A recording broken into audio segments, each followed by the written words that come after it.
ঈদের ছুটিতে মার জন্য কাপড় চোপড় সব কিছু কিনে, বাবার জন্য কাপড় চোপড় কিনে বিকেশ বোঝাই করে যখন রওনা করেছে, গাড়িতে যখন পা উঠায় পাটা যেমন অবশ অবশ লাগে, শক্তি পায় না। কারণ ছেলের সাথে বা মায়ের সাথে একটা কুদরতি তার আল্লাহ লাগায় দিছে। গাড়ির থেকে নেমে দেখে গ্রামের ভিতরে, মাঠের ভিতরে আপনার অনেক মানুষ একটা লাশ নিয়ে গোরস্থানের দিকে যায়। মনটা আরো নরম হয়ে গেছে, কলিজাটার ভিতরে পার মারছেন, না জানি কে হবে। ব্রিফকেস নিয়ে দৌড়া গোরস্থানের কাছে কাছাকাছি যখন চলে গেছে, দেখে আর ছোট পিছন পিছন মা মা করে ছোট্ট না বলে বোনটা কাঁদে, আর মা পিছন পিছন দৌড়া।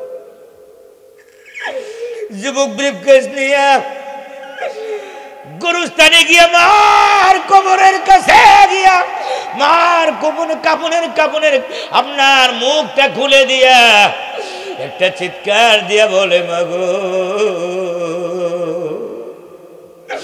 ও মা, আমি আমার পড়াশোনার জামানায় দেখেছি তোমার কোনো কাপড় ছিল না, একটা কাপড় তালি দিয়া দিয়া কত বছর তুমি ঈদ পালন করছো, তোমার কোনো ভালো ছায়া ছিল না, ব্লাউজ ছিল না। মাগো একটা বারের জন্য, শেষবারের মতো তাকাও, আমি তোমার জন্য কত স্বর্ণের গয়না নিয়ে আসছি, কত ছায়া ব্লাউজ, কত দামি দামি শাড়ি নিয়ে আসছি। মা, তোমার ছেলের এই সম্পদ কে দেখবে? ওরে যুবক, চাকরি পেয়ে গেলে আর 3 কথার সাথী, বউ পেয়ে গেলে বিয়ে করার সাথে সাথে আর বাপ মার কথা মনে থাকে না। কিন্তু ওই যুবক মার হুকুম ছাড়া এক চুলো এদিক সেদিক যায় না। নারায়ে তাকবীর, নারায়ে তাকবীর। ওয়াল্লামা আদামাল আসমাআ কুল্লাহা। কোরআনে কারিমের তেলাওয়াত শুনে আল্লাহু আকবার বললে মুসলমানদের ইমানের পাওয়ার বাড়ে না কমে? জোরে বলেন, বাড়ে না কমে? এটা আমার কথা না, আল্লাহ কোরআনের আরেক আয়াতে গিয়া বলেন, ওয়াইদা তুলিয়াত আলাইহিম আয়াতুহু যাদাতুহুম ঈমানা। মুসলমানদের সামনে যখন কোরআনের তেলাওয়াত করা হয়, তারা ধৈর্য ধারণ করতে পারে না। সমুদ্রের ভিতরে যেমন ঝড় উঠে গেলে, যেমন সমুদ্রের ঢেউ 10 হাত 20 হাত এরকম উপরে আসতে পড়ে, আপনার সমুদ্র অগ্নিগর্ভ হয়ে যায়, উত্তাল পাত্তাল আরম্ভ হয়ে যায়। ইমানদার যারা, মুসলমান যারা, তাদের সামনে যখন কোরআনের তেলাওয়াত করা হয়, কোরআনের আয়াত গিয়া মুমিনের কলবের ভিতরে, মুমিনের দিলের ভিতরে আঘাত হানে, মুমিন তখন ধৈর্য ধারণ করতে পারে না। আল্লাহ আল্লাহ আল্লাহ আল্লাহ আল্লাহ আল্লাহ, আল্লাহু আকবার, আল্লাহু আকবার, আল্লাহু আকবার, আল্লাহু আকবার বলে তারা চিৎকার মারা আরম্ভ করে দেয়। মুমিন যতবার আল্লাহু আকবার বলে, তার ঈমানের স্পিড আল্লাহ পাকের আরশে আজিমে ততবার আল্লাহ পাকের বাড়িতে তার ঈমানের জায়গা হয়ে যায়। সুবহানাল্লাহ। এ নরকুনার মুসলমান, আমি আপনাদের কাছে প্রশ্ন করতে চাই, কোরআনে কারিমের তেলাওয়াত শুনে আল্লাহু আকবার বললে মুসলমানদের ঈমানের স্পিড এবং পাওয়ার বাড়ে না কমে? ধরে নেন আমি শ্রোতা, আপনারা সবাই বক্তা, শত শত মানুষ সবাই বক্তা, আমি শ্রোতা। এজন্য আপনারা জোরে বলবেন, কথার উত্তর দিবেন। আপনাদের বক্তা বানাইলাম, সবাই কথার উত্তর দিবেন। যারা বুবা না, কথা যারা বলতে পারেন, যারা বধির না, কানে যারা শুনেন, বয়রানা কানে যারা শুনেন, তারা জবাব দিবেন। আল্লাহ পাকের কোরআনের তেলাওয়াত শুনে আল্লাহু আকবার বললে মুসলমানদের ঈমানের পাওয়ার বাড়ে না কমে? এই যে অর্ধেক মানুষ জবাব দিছে, ওগো মালিক, তুমি তোমার কুদরতি নজর দিয়া তাকায় দেখো কে কে তোমার কোরআনের পক্ষে জবাব দেয়, কারা কোরআন বিশ্বাস করে, কারা কোরআন বিশ্বাস করে না। আল্লাহ তোমার কুদরতি নজর দিয়া তাকাও। আমি আরেকবার আপনাদের দিকে খেয়াল করে বলতেছি, আল্লাহ আপনার আমার দিকে তাকায় আছে।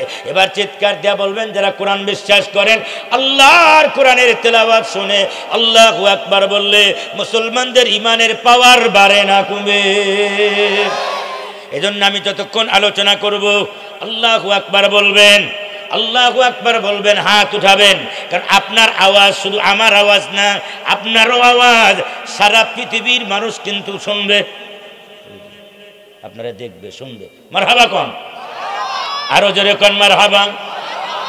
শুধু বাংলাদেশের মানুষ না, সারা পৃথিবীর মানুষ আপনাদেরকে দেখবে। ওই যে বিভিন্ন জায়গার থেকে তারা আইছে বয়ান নেওয়ার জন্য। এই জন্য যেমন আপনাদেরকেও দেখবে, এই গ্রামের নাম যেমন ছড়ায়া পড়বে, আপনাদেরকেও দেখবে মাহফিলের প্যান্ডেলের ভিতরে।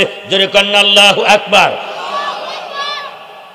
নারকুনার মুসলমান, আমি যতক্ষণ আলোচনা করব এভাবে একটু হাতটা কোরআন দিলে মনে করবেন হুজুরের শক্তি শেষ, এবার নরকুনার মুসলমানদের শক্তি শুরু। এখন আমাদের আল্লাহু আকবার বলার সময় হয়েছে। চাচা মনে থাকবে ইনশাল্লাহ? এই যুবক মনে থাকবে তো ইনশাল্লাহ? কত চিল্লা পাল্লা করি, কত মারামারি করি, কত কুদাকুদি করি, একটা ডাক দেই না আল্লাহরে আল্লাহু আকবার কয়া? পারবেন দিতে? জীবনের শ্রেষ্ঠ ডাক হতে পারে না এই ডাক, জিন্দেগির শেষ মোনাজাত হতে পারে না আজকের মাহফিল, জিন্দেগির শেষ মাহফিল। আজকে ফজরেই যদি এলান হয়ে যায় মসজিদ থেকে, বাড়িওয়ালা নাহি রে বাড়ি, নাহি রে দুনিয়াতে, হতে পারে কি পারে না? এই যে ডিসেম্বর মাসের 19 তারিখ আমি আর রফিকুল ইসলাম মাদানী ঢাকা ধামরাই বালিতা গ্রামে একসাথে বয়ান হয়ে গেল, মোনাজাত হয়ে গেল। মোনাজাতের পরে আপনার মানুষজন রওনা করছেন। হঠাৎ করে মোনাজাত শেষ হয়ে স্টেজ থেকে বের হয়ে সবে মাত্র রাস্তার কাছে গেছেন, আর একটা লোক স্টক করেছেন, চলে গেছেন। হ্যাঁ, সে কি জানতো যে এটা তার জিন্দেগির শেষ মাহফিল? জানতো না। সে কি বাড়ির কাছ থেকে, বাড়িওয়ালার কাছ থেকে, বিবির কাছ থেকে দোয়া নিয়ে আইছে বা বইলে কই আইছে? ছেলে মেয়েরে কিছু জানাইতে পারছে? কিছুই জানাই নাই। সে তো মনেই কর নাই, সে তো মনে করছে মাহফিলে যাইতেছি আবার চলে আসবো। কারো বলে দিতে পারে নাই, কারণ ওই মাহফিলটাই ছিল তার জিন্দেগির শেষ মাহফিল। আমারও আপনারও এই মাহফিলটা জিন্দেগির শেষ মাহফিল হতে পারে কি পারে না? এই জন্য একটু জবান খুলে কথা বলবেন। আটটা কোরআন দিলেই মনে করবেন হুজুরের শক্তি শেষ। এবার বলুন তো দেখি, সমস্ত ভাষার সৃষ্টিকর্তাকে? আল্লাহ। وعلم الآدم أسماء كلها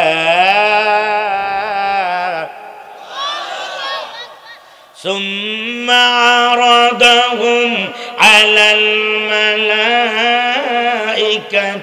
فقال أنبئوني بأسماء هؤلاء إن كنتم صادقين।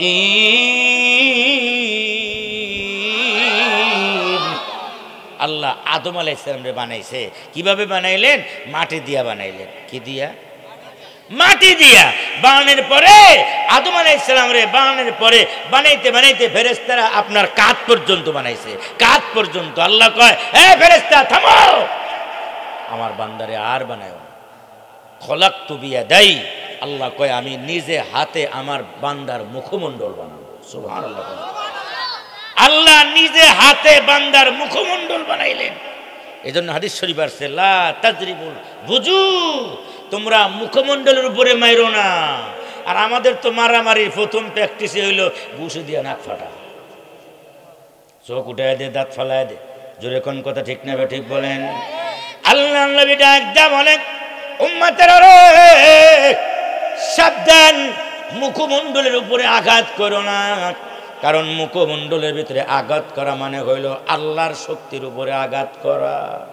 পুরা বডি বানাইছে ফেরেশতা না, মুখমণ্ডল বানাইছে কে? মুখমণ্ডল বানাইছে আমার আল্লাহ। এই জন্য মুখমণ্ডলের উপরে আঘাত করতে নাই। মুখমণ্ডলের উপরে আঘাত করলে আল্লাহর হাতের উপরে আঘাত করা হয়। আজকের মাহফিল থেকে আমরা নিয়ত করতে পারি, শুধু বয়ান শুনলে হবে না, এক একটা মাহফিল থেকে এক একটা জিনিস নিয়ে যাইতে হবে।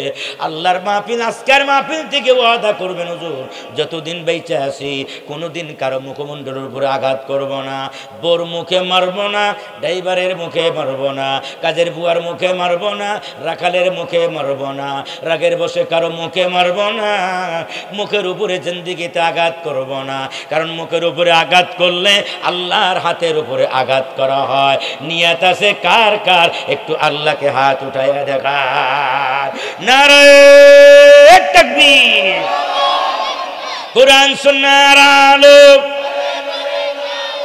আওয়াজ নাই আপনাদের? কোরআন সুন্নাহর আলো, নারে তাকবীর। জোরে কোন না মারহাবা। কষ্ট হইতেছে? আর শীত কই যাইব গা, একটু পরে রুমাল ফেলাইবেন, জাম্পার ফেলাইবেন, হালাই দিয়ে সামনে আগে থাকবেন। মারহাবা কোন? এই নরকুনার মুসলমান, কষ্ট হয়? কেবল তো শুরু করতেছি। আপনাদের এলাকায় কি বলে? লাঙ্গল নিয়ে এই গরু নিয়ে মাঠে যাওয়ার পরে ক্ষেতের চতুর্দিকে একটা প্রথমে একটা টান মারে, ওটা কি কয়? কোন এলাকায় কয় বাউর দেওয়া। আপনাদের এলাকায় কি বলে? বাউর দেয়। একটা টার্গেট নেয় যে দুপুর পর্যন্ত, এই পর্যন্ত হাল বাড়িতে গিয়ে নামাজ টামাজ পড়ে জোহরের নামাজে যাবো, ভাত টাত খামো। কথা ঠিক না ঠিক কোন? আন্দাজে বা আপনার লাঙ্গল চাষ করেন, এটা টার্গেট নয় যে এই পর্যন্ত শেষ করে আজকে বাড়ি যাবো। বাউর দেয়, কেবল বাউর দিতেছি, জায়গা মতো যাইতেই পারি নাই। এমন কথাও শুনতে পারেন হয়তো জিন্দেগিতে 50-60 বছর ধরে বয়ান শোনেন, এরকম কথা কোনদিন শোনেন নাই। এরকম কথাও তো আসতে পারে। আল্লাহ আমাদের জবান দিয়া বলার শোনার তৌফিক দান করেন। জবান খুলে কন না আমিন, আরো জোরে কন আমিন। সূরার নাম যেন কি? বাকারা। মানে কি? চলতেছে, কি চলতেছে? ক্লাস চলতেছে। স্কুলে স্যাররা যেমন ক্লাস নেয় ওরকম ক্লাস চলতেছে, খালি আমরা গল্প করুন পরস্পরে, আমি প্রশ্ন করে আপনারা জবাব দিবেন। বাকারা মানে কি? গাবি, গরু। আল্লাহ, আল্লাহ আর কোন নাম পাইল না। হাদিস শরীফ আসছে আল্লাহ রাব্বুল আলামিন আদম নবীরে বানানোর পরে ফেরেশতারে কয়, ফেরেশতাদের কয়, জিনদের কয়, সবাইরে কয়, এই আমার আদমরে তোমরা সেজদা করো। কি করো? সেজদা করো। ফেরেশতারা কইল সেজদা করব কেন? কেন সেজদা করব? আল্লাহ কয় তোমাদের সে জ্ঞানী বেশি। সুবহানাল্লাহ। যে জ্ঞানী বেশি তার ইজ্জত বেশি, এর সেজদা করো। ফেরেশতারা কয় এত জ্ঞানী কেমনে হইলো? হ্যাঁ, এত জ্ঞানী কেমনে হইলো? তো আল্লাহ পুরা কিয়ামত পর্যন্ত যত জিনিস তৈরি হবে, সৃষ্টি হবে, সমস্ত জিনিস আল্লাহ ওই হাজির করলেন। হাজির করার পরে এবার ফেরেশতারা জিজ্ঞাসা করে, ফাকাল আমবিউনি বিআসমাই হাউলা ইন কুনতুম সাদিকিন। এই ফেরেশতারা, এটার নাম কি? কয় হা হা লা আদরি, আল্লাহ জানি না। এটার নাম কি জানি না, এটার নাম কি জানি না, এটার নাম কি জানি না, কি যে জানি না তাও জানি না, গোড়ার ডিমও জানি না। আল্লাহ রাব্বুল আলামিন আদম পয়গম্বরকে ডাক দেয়া বলে, আদম এটার নাম কি? মা হাদা। এটার নাম পানি, এটার নাম কাগজ, এটার নাম ওডা, এটার নাম ওডা, একে একে সব জিনিস বইলা দেয়। আল্লাহ নবী ডাক দেয়া বলে, উম্মতেরা রে, আল্লাহ আদম নবীকে 7000 ভাষা আল্লাহ আদমের কলবের ভিতরে ঢুকাইয়া দিছে। কয় হাজার ভাষায় কথা কয়? কয় হাজার ভাষায়? আমরা কয়টা ভাষা জানি? আকালি বাংলা জানি। কথা ঠিক না ঠিক বলেন? আদম পয়গম্বর আমাদের আব্বা জান কয় হাজার ভাষা দিয়া কথা কয়? 7000 ভাষা দিয়া কথা বলে। এক একটা জিনিসের নাম বলতেছে। ক্বালু সুবহানাকা লা ইলমা লানা ইল্লা মা আল্লামতানা ইন্নাকা আনতাল আলিমুল হাকীম।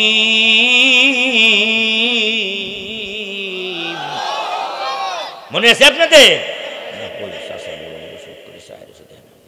চাচা এখানে যদি আল্লাহ আল্লাহ না বলেন তো কবরে গিয়ে কি করবেন? কবরে গিয়ে ফেরেশতারা জিজ্ঞেস করো মার রব্বুকা, তো কেউ কেউ কইব মার রব্বুকা করার সাথে সাথে কেউ কেউ জবাব দেব আল্লাহু আকবার। কবরের মাটি কাঁপা আরম্ভ হয়ে যাবে। ফেরেশতা গিয়ে কইব আল্লাহ কার কবরে পাঠাইলা? আমি কই মার রব্বুকে, আল্লাহু আকবার করে চিৎকার শুরু করে কবরে মাটি তো কম্পন আরম্ভ হয়ে গেছে। কার কবরে পাঠাইলা? আল্লাহ তখন জবাব দেয় উলাইকা হিজবুল্লাহ।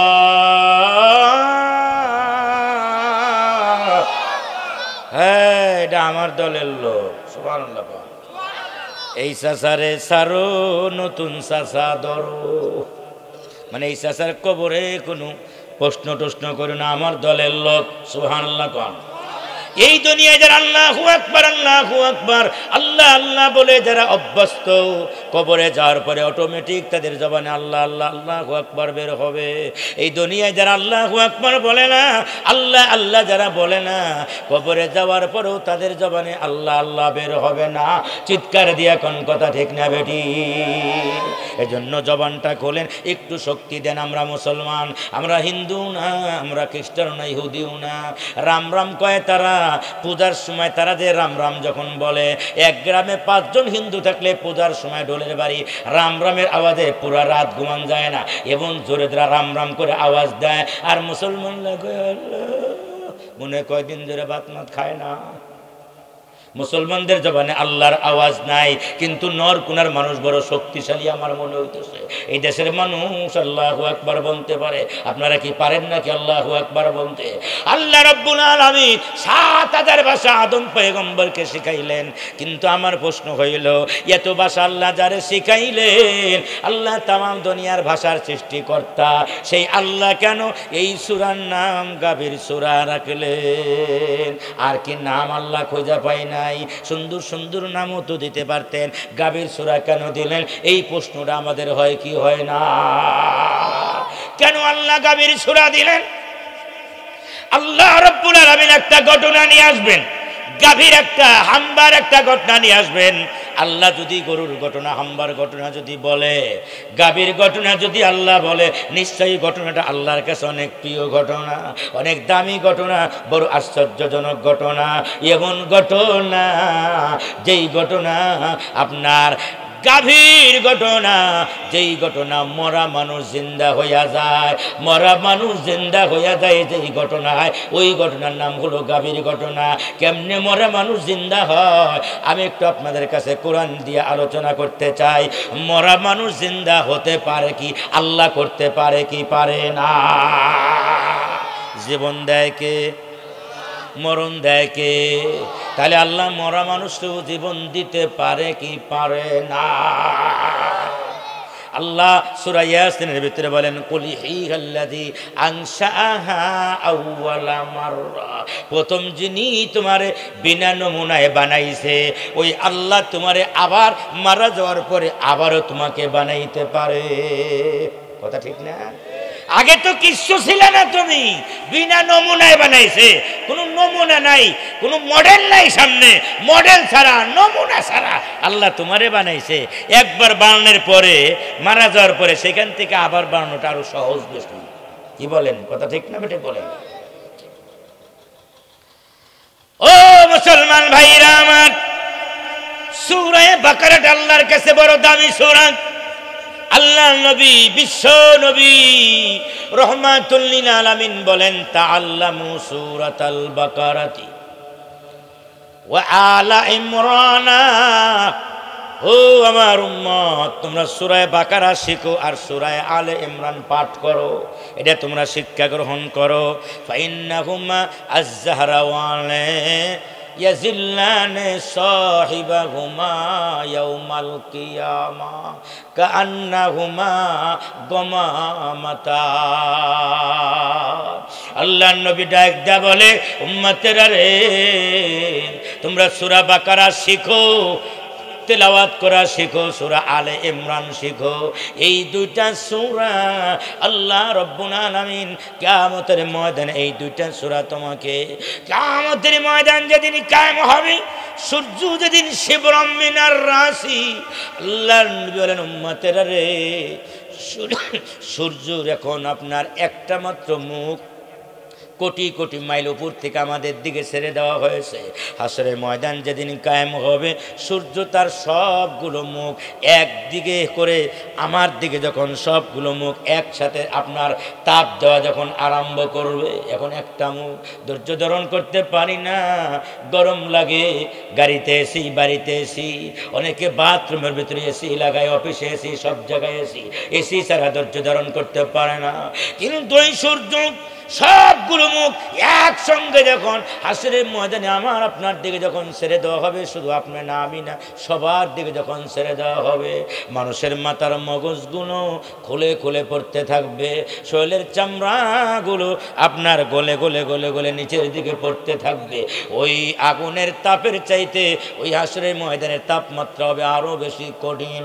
মুতিনা মুকনিরুসিহিম লা ইয়ারতাদ্দু ইলাইহিম তরফুহুম ওয়া তারান নাসা সুকারা ওয়া মা হুম বিসুকারা। মানুষগুলো পাগলের মতো, পাগলের বেশে মাথা উপর দিকে উঠায় দিয়া বলবে, প্রভু গো, প্রভু প্রভু প্রভু করে চিৎকার মারবে। একদিন দুই দিন নয়, ওই একটা হাসরের ময়দানের একটা দিন হবে দুনিয়ার জিন্দেগির 50,000 বছরের সমান। একদিন হবে 50,000 বছরের সমান। মানুষগুলো পাগলের মতো দৌড়াইতে থাকবে, প্রভু গো, ও প্রভু, আর আমাদের ধৈর্য ধারণ হয় না, আমরা সহ্য করতে পারবো না, এই তামার জমিন আমরা কিভাবে থাকবো? ওগো মালিক আল্লাহ, আমরা তাড়াতাড়ি বিচার চাই, বিচারটা তাড়াতাড়ি শেষ করেন। আল্লাহ জব্বার আর কাহার নাম ধারণ করবেন, বিচার করবেন না, কারো দিকে রহমতের নজর দিয়ে তাকাবে না, বলবেন আল্লাহ বিচার শুরু করেন, জান্নাতে গেলে জান্নাতে দেন, জাহান্নামে গেলে জাহান্নামে দেন, কিন্তু হাসরের ময়দানের আযাব সহ্য করতে পারি না। যাদের নামের মামলা হয়েছে, কোর্টে যারা গিয়েছেন, সকাল 8টায় 9টার সময় নিয়ে আসামি হাজির করে, এইভাবে হাত জোর করে গারদের ভিতরে দাঁড়ায় থাকতে হয়।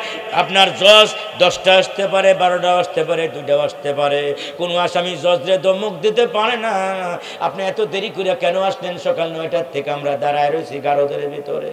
কারো বাপের ক্ষমতা নাই, বিচারকরে ধমক দেওয়ার কোনো ক্ষমতা নাই। আল্লাহ সকল বিচারকের বিচারক, আল্লাহ 50,000 বছর হাসরের দিন আল্লাহ জব্বার আর কাহার নাম ধারণ করে, ওয়াসিয়া কুরসিয়ুহুস সামাওয়াতি ওয়াল আরদ। আল্লাহ যেই চেয়ারের ভিতরে বসে বিচার করবেন, কেউ কথা বলার সাহস পাবে না। ওই কঠিন ময়দানে আল্লাহর নবী বলেন, উম্মতেরা রে, ইয়াজিল্লানে সাহিবাহুমা। সূরা বাকারা যারা পড়ে, আপনার তেলাওয়াত করে, যারা শিখে, সূরা আলে ইমরান যারা শিখে, এই সূরা বাকারা 3 সূরাতে হাসরের ময়দানে বান্দার সামনে, বান্দির সামনে হাজির হয়ে যাবে। যারা সূরা বাকারা তেলাওয়াত করে, সূরা আলে ইমরান যারা শুরু করে, ওই কঠিন হাসরের ময়দানে হঠাৎ করে দেখবে একটা পাখি, ওই পাখিটা তার ডানা মেলে দিয়া ফিরকানে মিন তৈরিন মিন সওয়াব। আল্লাহ নবী বলে, উম্মতেরা রে, পাখিটা ডানা মেলে দিবে আমার আপনার উপরে, যারা সূরা বাকারা যারা তেলাওয়াত করে, ডানা মেলে দিয়ে আল্লাহ পাকের ওই হাসরের ময়দানের ওই কঠিন তাপমাত্রা থেকে আপনার পাখিটার ডানা দিয়া তারে ছায়া দান করবে। অমনি হাসরের ময়দান বলবে, হাসরের ময়দানে ওই লোকটা ডাক দেয়া বলবে, তুমি কে গো? এই হাসরের ময়দানে মা তার সন্তানকে বলে যায়, সন্তান তার মাকে বলে যায়, কেউ কারো পরিচয় দেয় না। এই মহা বিপদের দিনে তুমি তোমার ডানা দিয়ে আমাকে হেফাজত করলা, তুমি আবার কে? পাখি তখন জবান দিয়া বলবে, আমি তো হলাম তোমার দুনিয়ার জিন্দেগির সূরা বাকারার তেলাওয়াত। সুবহানাল্লাহ, সূরা বাকারার তেলাওয়াত। আল্লাহর নবী বলেন, লিকুল্লিন শাইইন সানামুন ওয়া সানামুল কুরআনি সূরাতুল বাকারা। আগে ফজিলাত বলি, তারপরে ঘটনার দিকে, শানের নজুলের দিকে যাব। সামনে কান্নাকাটি করব, চোখের পানি ছেড়ে আমরা বিদায় হব। এক ফোঁটা চোখের পানি বের হইয়া নাকের ডগায় আসার আগে আমার আপনার জিন্দেগির গুনাহ মাফ হইয়া যায়। সুবহানাল্লাহ কোন, আরো জোরে কোন না সুবহানাল্লাহ। আল্লাহর নবী বলেন, লিকুল্লি শাইইন সানামুন ওয়া সানামুল কুরআনি সূরাতুল বাকারা। আল্লাহু আকবার কোন। এই উম্মত, দুনিয়ার সব জিনিসের একটা উচ্চতা আছে, উচ্চতা আছে, পুরুত্ব আছে, মোটা আছে, আছে না মোটা? এই যে আসমান দেখা যায়, এই দুনিয়ার থেকে, জমিন থেকে আসমান পর্যন্ত 500 বছরের রাস্তা। আবার এক একটা আসমান 500 বছরের মোটা। সুবহানাল্লাহ কোন। এটা মোটা হলো 500 বছরের রাস্তা, এত মোটার মোটা। আল্লাহর নবী ডাক দেয়া বলে, উম্মতেরা রে, প্রত্যেক জিনিসের উচ্চতা আছে, কিন্তু কোরআনের উচ্চতা কি? বলে কোরআনের উচ্চতা হইল সূরাতুল বাকারা। সুবহানাল্লাহ। এটা হলো কোরআনের উচ্চতা। আল্লাহ সবচেয়ে উচ্চ সূরা হিসাবে এটাকে নাযিল করেছেন। আল্লাহর নবী বলেন, মান করা সূরাতুল বাকারাতি ফি বাইতিহি, মান করা সূরাতুল বাকারাতি ফি বাইতিহি নাহারান, যেই ব্যক্তি দিনের বেলায় সূরা বাকারা তার বাড়িতে তেলাওয়াত করে, লাম ইয়াদখুলহু শাইতানু সালাসাতা আইয়াম, ওই বাড়িতে 3 দিন পর্যন্ত শয়তান প্রবেশ করতে পারে না, জিন প্রবেশ করতে পারে না। যেরকম না সুবহানাল্লাহ। ওয়াবান করাহা লাইলান ফি বাইতিহি লাম ইয়াদখুলহু শাইতানু সালাসা লায়ালি।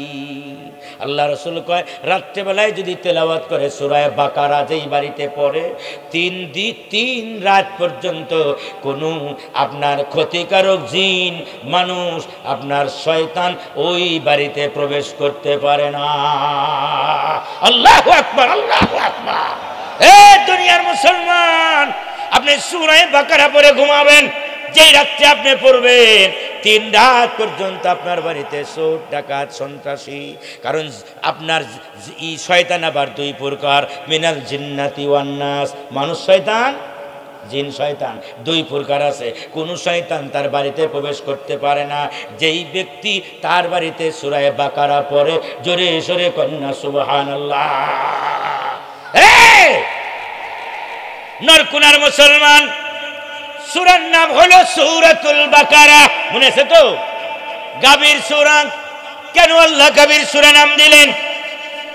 এই সূরা আল্লাহ স্টার্ট করতেছেন আলিফ লাম মিম দিয়া। আলিফ লাম মিম যালিকাল কিতাবু লা রাইবা ফি হুদাল লিল মুত্তাকিন। গাভীর সূরা আবার কেমনি? আমি ঘটনাটা আস্তে আস্তে আপনাদের সামনে আগায়া যাই। গাভীর সূরা কেমনি? গাভীর সূরাটা হলো, ঘটনাটা হইল, আল্লাহ কেন এই সূরার নাম গাভীর সূরা দিলেন? কেন আল্লাহ এই সূরা নাযিল করলেন? 286 আয়াত এই সূরার ভিতরে আছে। মক্কায় অবতীর্ণ সবচেয়ে বড় সূরা, 286 আয়াত। আপনার শব্দ আছে 6121টা শব্দ আছে এই সূরার ভিতরে, আর 20,500টা অক্ষর আছে এই শব্দ, এই সূরার ভিতরে হরফ আছে, অক্ষর আছে 20,500। মক্কায় অবতীর্ণ, এটা হলো সর্বপ্রথম মক্কায় অবতীর্ণ সূরা। এর আগে মদিনায় অবতীর্ণ, এর আগে মদিনায় আর কোনো সূরা অবতীর্ণ হয় নাই। সূরা বাকারা হলো প্রথম অবতীর্ণ করা সূরা মদিনার ভিতরে। এই সূরার ভিতরে আল্লাহ বাকারার ঘটনা কেন আনলেন? এই কারণে বনি ইসরায়েলের ভিতরে মুসা আলাইহিস সালামের যুগে বনি ইসরায়েলের ভিতরে একজন লোক, বড় ধনাঢ্য ব্যক্তি ছিল, তার নাম ছিল কুসাই। নাম কি? কোসাই। নামটা মনে রেখেন, কোসাই তার নাম। অনেক বড় ধনী মানুষ এলাকার ভিতরে, তার থানায়, তার জেলায় সবচেয়ে বড় ধনী। কোটি কোটি কোটি কোটি টাকা আল্লাহ তারে দিয়েছেন। কিন্তু এত টাকা হলো কি হবে? আল্লাহ তারে কোনো ওয়ারিস দেয় নাই, তার মানে তার কোনো ছেলে মেয়ে নাই, আপনার বিবিও নাই, কেউ নাই যে সে মারা যাওয়ার পরে তার মালগুলো যে ওয়ারিস হিসাবে পাবে, এরকম কেউ নাই। কিন্তু টাকার অভাব নাই। আল্লাহ রাসূল বলেছেন, তাফসীরে কিতাবের ভিতরে লেখে, তার দূর সম্পর্কের এক ভাতিজা ছিল। ভাতিজা চিন্তা করলো, আহারে চাচার তো কোটি কোটি টাকা, এখন তো চাচা মরেও না, আর চাচা মারা যাওয়ার পরে এই সম্পদ আমি ছাড়া আর কেউ নিতে পারবে না। এই জন্য বারে বারে খালি দোয়া করে, আল্লাহ কত মানুষটা দেখো, আমার চাচারে দেখো না। নাউজুবিল্লাহ। অনেক সন্তান আছে, সন্তান 5 ভাই, কয় ভাই ধরে নেন 5 ভাই, বাবার জমি আছে 100 বিঘা, 5 ভাই, কিন্তু এর মধ্যে আবার 2-1টা আছে একটু পানি টানি খায়। কি খায়? পানি টানি, বুঝুন তো? হ্যাঁ, পানি মানি খায়। হ্যাঁ, আবার মাঝে মাঝে বাবা খায়। কি খায়? বাবাও খায়, চিন্তা করছেন, কদিন দাদারে খায়, মাঝে মাঝে আবার ডাল খায়। কি খায়? খালি শুনলাম, জীবনের চোখে দেখলাম না। ডাল খায়, কবে দিন আবার পেঁয়াজ খাওয়া শুরু করবো। ডাল পেঁয়াজের কথা আমি বুঝেছি না, জীবনে চোখে দিনই শুনছি, আপনারা বুঝে টুঝে লইয়েন। ডাল খায়, বাবা খায়, দাদা খায়, পেঁয়াজ খায়, রসুন খায়, যা খায় খায়, খায় তো কিছু নাকি, যা খায় খায় খায় খায় খায় খায় খায় খায়, জম্মের খাওয়া খায়। আল্লাহর নবী বলেছেন, মান শারিবাল খামরা, যেই ব্যক্তি মদ পান করে 40 দিন পর্যন্ত তার নামাজ, রোজা, হজ, যাকাত, কোনো ইবাদত আল্লাহর দরবারে কবুল হয় না। কি হয় না? যারা বারবার খায়, তৌবা করে আবার খায়, 4র্থবারে যদি তৌবা করে, আল্লাহ রসুল বলে তার 4র্থবারে তৌবা ভঙ্গ করে যদি আবার খায়, লাম ইকবাল, তার দোয়া আর কবুল হবে, তৌবাতুহু আবাদা, তার তৌবা আর কবুল করা হবে না। ওয়াসাকাহু মিন নাহারিল কবার, আল্লাহ তাকে খবল নামক নদীর থেকে আল্লাহ তারে পান করাবে। সাহাবীরা বলেন, ওগো নবীজি, খবল নামক নদী আবার কি? আমরা তো জানি পদ্মা নদী, যমুনা নদী, তিস্তা নদী, ধল্লা নদী, কত নদী আছে, ব্রহ্মপুত্র নদী, খবল নামক নদী আবার কি? আল্লাহর নবী কয়, উম্মতেরা রে, জাহান্নামীদেরকে জাহান্নামের যে আগুন দিয়া পোড়ানো হবে, পোড়ানোর কারণে তাদের যে কয়লা হয়ে যাবে, পুজ বের হবে, রক্ত বের হবে, এই পুজ রক্তগুলো একটা ড্রেন দিয়া, জাহান্নামের ড্রেন দিয়া গিয়া একটা পুষ্কুনির ভিতরে, একটা জাহান্নামের নদীর ভিতরে জমা হবে। ওই নদীর নাম হলো খবল নামক নদী। আল্লাহ রব্বুল আলামিন জিবরাইলকে ডাক দেয়া বলবেন, ওগো জিবরাইল,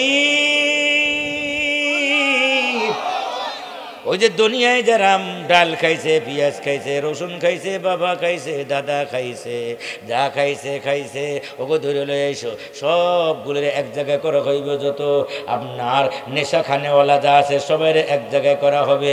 এবার সিরিয়াল ধরানো হবে, সিরিয়াল ধরে একজন একজন করে আল্লাহ জিবরাইলকে, ও জিবরাইল, ওই যে পুজের রক্ত আর আপনার রক্তের নদী, আর পুজের নদী জাহান্নামের পানি, জাহান্নামের রক্ত, পুজ এক জায়গায় নদীতে পড়ে গেছে, ওই জাহান্নামের নদীর ভিতরে গিয়ে তারে ডুবাইয়া ধরো।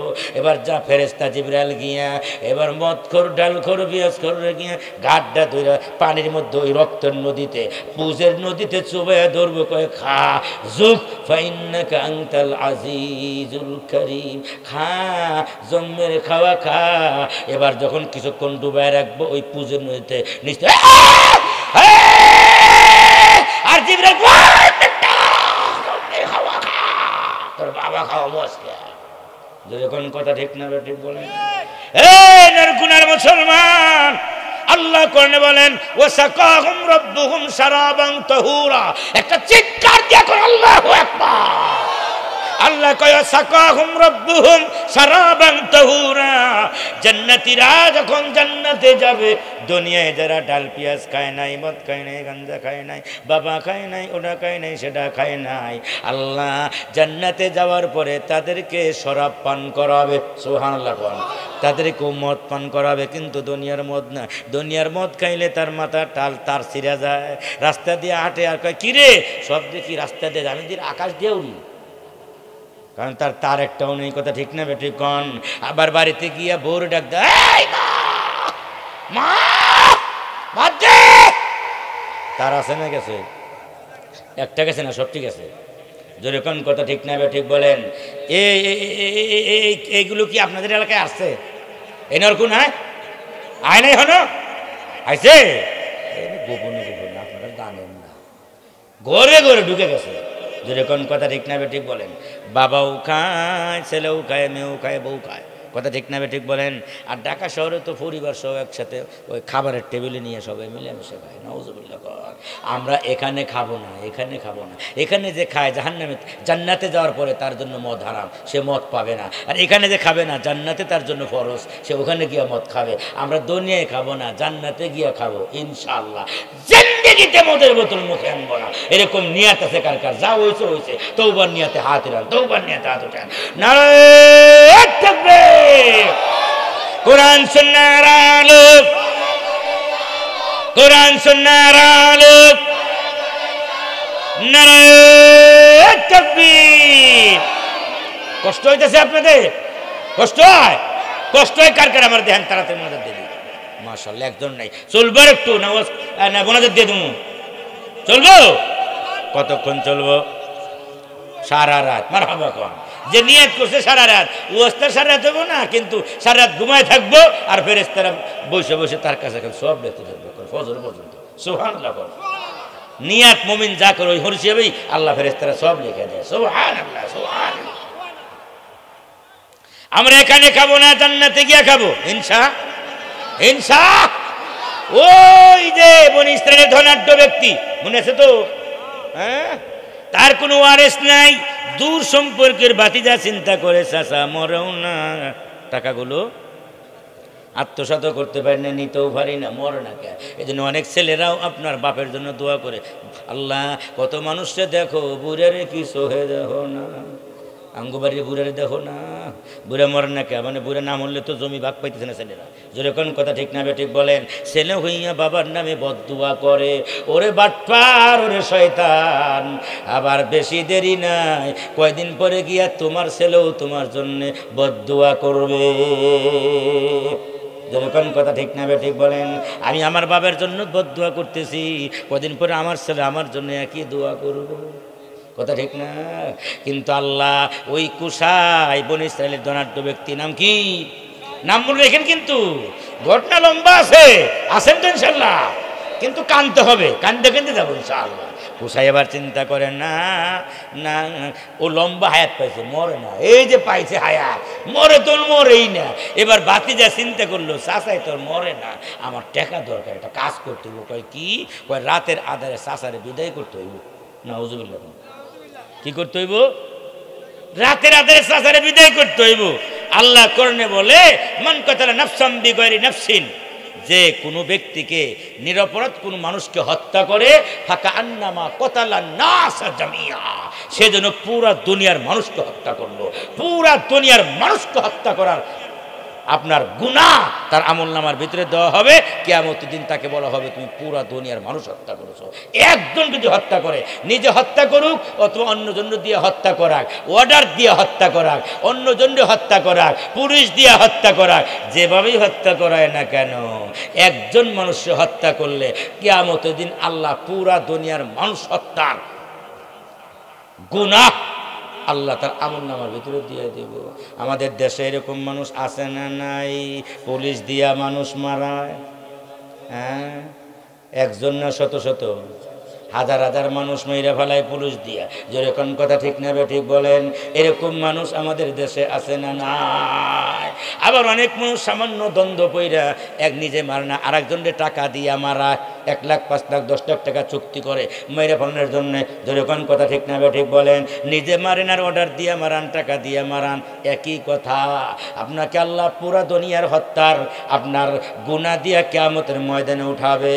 আপনার নামাজ নাই, আল্লাহ মাফ করতে পারে, আপনার রোজা নাই, মাফ করতে পারে, যাকাত নেই, আল্লাহ মাফ করতে পারে, কিন্তু একজন মানুষকে হত্যা করলে আল্লাহ কয় মুতাআম্মিদান জাযাউহু জাহান্নাম খালিদান ফিহা, ইচ্ছাকৃতভাবে একজন মানুষ হত্যা করলে সে চিরস্থায়ী জাহান্নামে থাকবে। আরে নামাজ পড়ে নাই, কোনো না কোনো দিন জাহান্নামের গানি টানার পরে একদিন না একদিন জান্নাতে আসবে। রোজা রাখে নাই, একদিন না একদিন জান্নাতে আসবে জাহান্নাম থেকে। কিন্তু একটা লোককে কেউ যদি হত্যা করে, সে চিরস্থায়ী জাহান্নামে, কোনোদিন সে জান্নাতে আসতে পারবে না।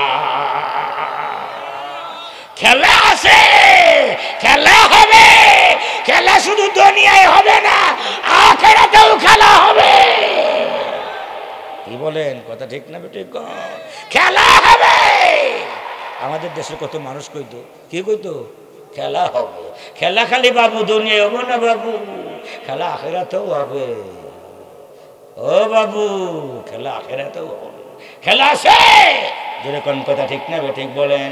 আমরাও কেউ খেলা হবে, দুনিয়াও খেলা হবে, আবার শেষ খেলা আখিরাতে হবে।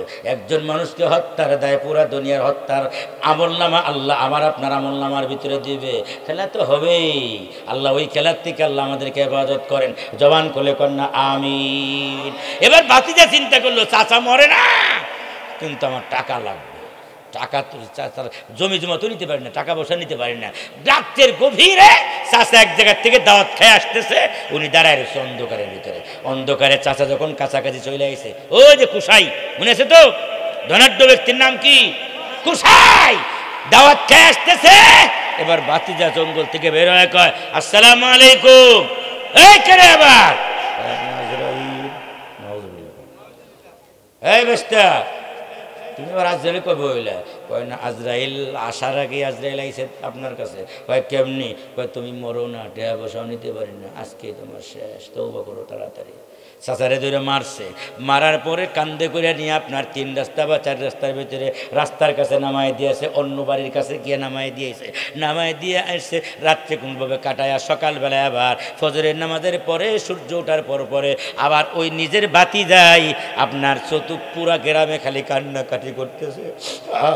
আবার চাচারে যে মারছে তার হত্যার প্রতিশোধ নিব, বিচার চাই, বিচার চাই, চাচা হত্যার বিচার চাই। ওরে শয়তান, যে মারে সে আবার কি চায়?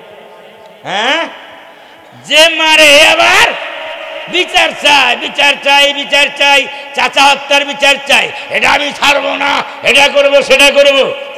ওই যে যার বাড়ির কাছে লাশ পাওয়া গেছে, এখন তার বাড়িতে কয়, হ্যাঁ তোমরাই মাইরে তোমাদের বাড়ির কাছে আমার চাচারে ফলাই রাখছো। এখন বিপদে পড়ছে নি বাড়িওয়ালারা। এখন বাড়িওয়ালারা চলে গেছে মুসা নবীর কাছে। কার কাছে? মুসা নবীর কাছে গিয়ে কয়, হুজুর এটা একটা ডাহা মিথ্যা ঘটনা, আমরা ঘুমায় রয়েছি, জানি না কে হত্যা করে ফেলা গেছে। হুজুর এটা ডাহা মিথ্যা কথা, আপনি চেষ্টা করেন, তদন্ত করেন, বের হয়ে যাইব। মুসা নবী অনেক চেষ্টা করে কিন্তু বের করতে পারে না। পুরা গ্রামবাসীর মাতবার রাখিয়া মুসা নবীরে ধৈর্য কয়, হুজুর আপনি না আল্লাহর সাথে কথা কন? কয় হ। আপনি যে চাপা মারেন আল্লাহর সাথে কথা কন, এখন একটু আল্লাহর সাথে কথা কন। আল্লাহ বইলা দিক এই হত্যা কে করছে, তার নামটা আল্লাহ বইলা দিক। যদি আল্লাহ বইলা না দেয় তাহলে বুঝবো আল্লাহও মিথ্যা, তুমিও মিথ্যা। মিথ্যা কথা কয় দিন কও। আর যদি তোমার আল্লাহ বলে দিতে পারে এই হত্যাকারীকে, আমরা গ্রামের সবাই মিলে তোমার কালমা পড়ে মুসলমান হয়ে যাব। তোমাকে সত্য মিথ্যা যাচাই করতে চাই, তুমি কি আসলে আল্লাহর নবী কিনা, তোমার আল্লাহ আসলে আল্লাহ কিনা, আমাদের একটু পরীক্ষা করা দরকার। আল্লাহর কাছে কও, কথা কও। আল্লাহ কি কয়? মুসা নবী আল্লাহর কাছে গিয়া কয়, মালিক। হেরা কয়, গ্রামের সব মাতবার প্রধানরা কয়, আল্লাহ তুমি বইলা না দিলে আমারে তারা মিথ্যা প্রতিপন্ন করবে। আমি নাকি আসল নবী না, তুমি নাকি আল্লাহ টাল্লাহ না, তুমি নাকি সব মিথ্যা। আল্লাহ তাড়াতাড়ি ঘটনাটা বইলা দাও। আল্লাহ কয়, ও পয়গম্বর মুসা, তোমার গ্রামের মাতবারদের কাছে গিয়া বলো মাতবাররা যেন একটা গরু জবাই করে দেয়। গরু জবাই করে দেয়, ওই গরুর একটা অংশ, রানের অংশ, অথবা লেজটা নিয়ে, অথবা কলিজাটা নিয়ে, অথবা মাথা নিয়া ওই মৃত ব্যক্তির লাশের উপরে রাইখা দেয়। রাইখা দেওয়ার সাথে সাথে লাশটা জীবিত হয়ে যাবে, তাজা হয়ে যাবে। আর অল্প সময়ের জন্য আল্লাহ তাজা করে দিবেন, জীবন দিবেন আবারও। আর বলবে আমার হত্যাকারী অমুক। এই কথা বলার পরে আবার সে দুনিয়ার থেকে মৃত্যুবরণ করবে। এটা আল্লাহ পারে কি পারে না? বিশ্বাস করেন কারা কারা? দুটা নারায়ে তাকবীর। আল্লাহ মৃত্যু দেওয়ার পর আবার আমাদেরকে জীবন্ত করবেন কে? বলেন না কে? আরে আলু লাগান, আলু ক্ষেতের ভিতরে মরা আলু কাইটা একটা আলুর 5 ভাগ 6 ভাগ 10 ভাগ করেন, আপনার ওইটা মরা আলু, জীবন নাই। কথা ঠিক না ঠিক বলেন? মরা আলুটা মাটির নিচে দিয়ে আসলেন, এই মরা আলুটা পয়সা ওইখান থেকে আবার তাজা গাছ জন্মায়া দেয় কে? মৃত্যুর ভিতর থেকে জীবন দান করে কে? আল্লাহ দান করেন। আল্লাহ আমাদেরকে সেভাবেই আল্লাহ কবর থেকে উঠাবেন, আবার হায়াত দিবেন। মৃত্যুর পরে আমরা আসলে মৃত্যুবরণ করি না, ইন্তেকাল করছেন। ইন্তেকাল মানে স্থানান্তরিত হয়ে গেছে। আমি অল্প সময়ের জন্য ঘুমাইছি, কবরে গিয়ে আল্লাহ আবারও জীবন দিবে। কথা ঠিক না ঠিক বলেন? আবার কবর থেকে আসলে ময়দানে গিয়ে আবারও জীবন দিবে। এই জন্য স্থানান্তরিত হয়। মানুষ মরে না, এক জায়গার থেকে আর এক জায়গায় যায়, সামান্য সময়ের জন্য স্থানান্তরিত হয়, অন্য জায়গায় চলে যায়। মুসলমান ভাইয়েরা, মুসা আলাইহিস সালাম চলে গেলেন গ্রামে। গ্রামে গিয়া কয়, গ্রামের মাতবারা শোনো, আল্লাহ কইছে একটা গরু জবাই করতে। গরু জবাই করে তার একটা অংশ নিয়া ওই মৃত ব্যক্তির উপরে নামায় দাও, তাজা হইয়া যাইব গা। এবার গ্রামের মাতবাররা কয়, হুজুর এতদিন মনে করছেন আপনি হাফ পাগল, এখন দেখি আপনি ফুল পাগল। পাগল মুসা নবীরে কি কয়? কয় হুজুর দিয়ে ফুল পাগল। এতদিনই মুসলমান হই নাই, এখন তারও মনে পাগল হয়েছেন নাকি হুজুর? এই গরুর এই রান আর লেজ অথবা কলিজা নিয়ে এই মরা মানুষের উপরে দুমার মরা মানুষ তাজ হয়ে যাবো। হুজুর গাঞ্জা টাঞ্জা খাইছেন নি কিছু? না হুজুবিল্লাহ করেন। হুজুর মেয়াদিত্তন্য গাঞ্জা খাইছেন মনে হয় হুজুর, তার মানে এত চলল কেমনি? একদিন তো মনে করছি কিছুটা জ্ঞান আছে হুজুর।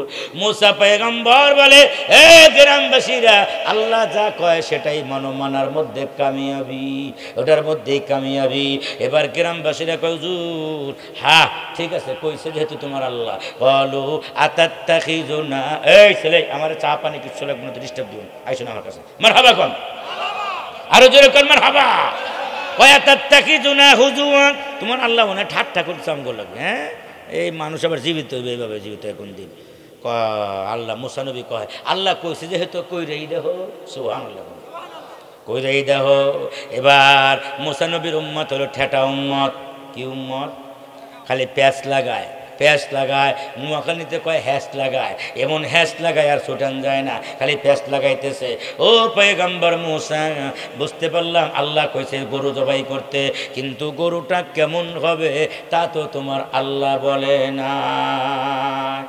মা লাউনুহা, ও মুসা, এ মুসা বলো না তোমার আল্লাহর কাছে ওই গরুটা কেমন হবে, গরুর ওটার আপনার বয়স কেমন হবে, ওটা তো তোমার আল্লাহ বলে নাই। আন্দাজে কোন গরু জবাই করমু কও তাড়াতাড়ি করে তোমার আল্লাহ রে। আল্লাহ কোরআনের আয়াত নাযিল করে বললেন, ফাকি আল্লাহু নুহা তাসুরুন নাজিরিন, এ আওয়ানুম বাইনা যালিকা ফাফআলু মা তুমারুন। ওই গরুটা কম বয়সেও হবে না, বেশি বয়সেও হবে না, মধ্যম বয়সে একটা গরু হবে। মধ্যম বয়সী একটা গরু তোমরা জবাই করে দিয়া তার অংশটা নিয়া মৃত্যু ব্যক্তির উপরে নামায় দাও, আল্লাহ জীবিত করে দিবে। এবার মধ্যবয়সী একটা গরু নিয়ে আসছে, আইনা জবাই করবে। জবাই করার পরে তার লেজটা নিয়ে বা কলিজা নিয়ে মরা মানুষের উপরে নামায় দিয়া তারে জীবিত করবে। হঠাৎ করে বনি ইসরাইলের থেকে 2-4 জন কয়, এই বেটা জবাই করবি না, সাবধান। কি হয়েছে? আল্লাহ যে কইছে গরুটা বেশি বুড়া গরু হইব না, আবার ছোট গরু হইব না, মাঝারি গরু হইব, এটা তো মানলাম, কিন্তু আল্লাহ তো এই কথা কয় নাই গরুটা কি হাল বাইছে না হাল বাই নাই। নাউজুবিল্লাহ। গলা কান্দের উপরে কোনো দাগ আছে কিনা, সেচের কাজে লাগছে কিনা, হাল বাইছে কিনা, এরকম গরু লাগবে নাকি হালও বাই নাই, সেচের কাজে লাগায় নাই, এরকম গরু কিনা। আল্লাহ আবার দ্বিতীয়বার আবার আয়াত নাযিল করলেন, কয় না সেচের কাজেও লাগে নাই, হালও বাই নাই, এরকম গরু লাগবো। ওরকম গরু মধ্যবয়সী গরু নিয়ে এসে, জিন্দেগিতে হাল বাই নাই, পানি টানে নাই, এরকম গরু নিয়ে আসছে। এবার আবার 2-4 জন খারাপ, সাবধান গরু জবাই করবি না। মুসা নবীর আল্লাহ আমাদের পরিষ্কার করে কয় নাই, কইছে যে মধ্যবয়সী গরু মানলাম, শিবিরে আবার পাঠাও, আবার পাঠাও। আল্লাহ রসুল কয়, উম্মতেরা রে, ওরা যত পেশায় আল্লাহ তত প্যাঁচ লাগায়। সুবহানাল্লাহ। তোমরা বেশি প্যাঁচ ট্যাচ করো না, খালি মানার চেষ্টা করো, সামিনা ওয়া আতানা। প্যাঁচ ট্যাচ করো না, প্যাঁচ ট্যাচ করা হলো বনি ইসরাইলের অভ্যাস, আবু জেহেলের অভ্যাস। আমাদের যুগেও বনি ইসরাইলের কিছু লোক আছে প্যাঁচ ট্যাচ লাগায়, জিন্দেগিতে নামাজ পড়ে না এক ওয়াক্ত। হুজুরে গিয়ে জিজ্ঞাসা করো, হুজুর বেতের নামাজ 3 রাকাত হইল কি গিয়া? এই শয়তানের বাচ্চা শয়তান, বেতের নামাজ 3 রাকাত 9 রাকাত তোর কি? তুই তো জিন্দেগিতে এক ওয়াক্ত নামাজই পড়স না। যদি কোন কথা ঠিক না ঠিক বলেন? এরকম মানুষ আমাদের দেশে আছে না নাই? নামাজ পড়লে এক ওয়াক্ত হুজুরে গিয়ে হুজুর বেতের নামাজ 3 রাকাত কিনলে গইল, মাগরিব নামাজ 3 রাকাত কিনলে গইল। কি প্রশ্ন কি জানার জন্য করছে না হুজুরে আটকানোর জন্য করছে? হ্যাঁ, কয় আমরা হলাম মারেফাতের লোক, জীবনে নামাজ একবার পড়ি, সেজদার মতো সেজদা একটা দিলেই হয়, এরকম মারেফাতের লোক আপনাদের দেশে আছে না নাই? আছে কয়েকটাই, যেমন সেজদার মতো সেজদা জম্মের খায় একবার খালি হয়, বারবার কেন খাও? কথা ঠিক না ঠিক বলেন? নবী 5 ওয়াক্ত নামাজ পড়ে আর বেটা কয় সেজদার মতো সেজদা একটা দিলি হয়। ওটা কি নবীর লোক না শয়তানের লোক? আরো জোরে কোন মারেফাত, আমরা মারেফাতের লোক, মারেফাতের লোক না মরার ফতের লোক?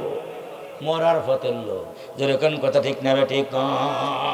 আল্লাহ মুসা নবীর আয়াত নাযিল করে কয় গরুটা হবে এক করে সাফরা ফাকিউল লাউনুহা তাসুরুন নাযিরিন, একবারে পিওর হলুদ হবে, অন্য কোনো কালার থাকবে না।